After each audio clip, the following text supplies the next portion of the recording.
Charlie doesn't know about the new baby. I think it'll be a bit of a shock, but he's a pretty empathetic little kid.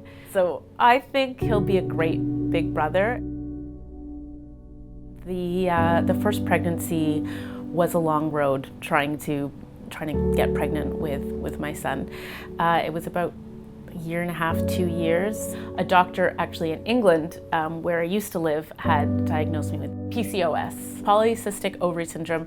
And then when I met with a fertility doctor, he said, "This isn't an issue for you. I'm sorry that you've been getting all of these medications and you're just not ovulating, that's it." So that was a relief, but also frustration because I felt like I'd wasted so much time thinking that I had this issue that I didn't actually have.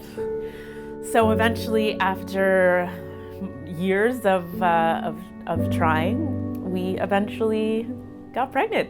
I was actually on assignment in Belize, and my husband picked me up from the airport. I said, I think I'm pregnant. And he said, and he looked at me and he's like, "Okay, it's 3 a.m.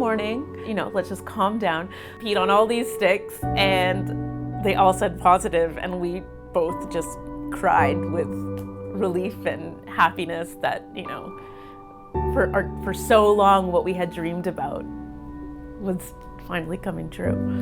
Quack, quack.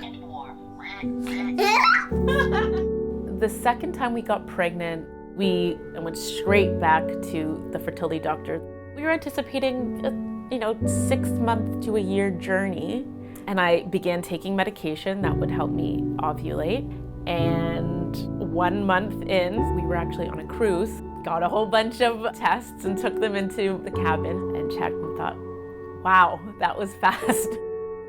We've had a few scares with this pregnancy. We've been told, there could be an issue with his brain or his spine, which will affect him, whether it's blindness or the way that he walks or things like that. It's tough at the beginning of your pregnancy because you don't really have a way of knowing what's going on in there. With ultrasounds and blood tests, sometimes you can't get the shots of the baby that you need, or they won't cooperate. This one in particular does not like to cooperate with the sonographer. This little guy that's coming, it's a different journey, and that's okay. He is our son and Charlie's brother, and we already love him to the moon and back and can't wait to see what's next.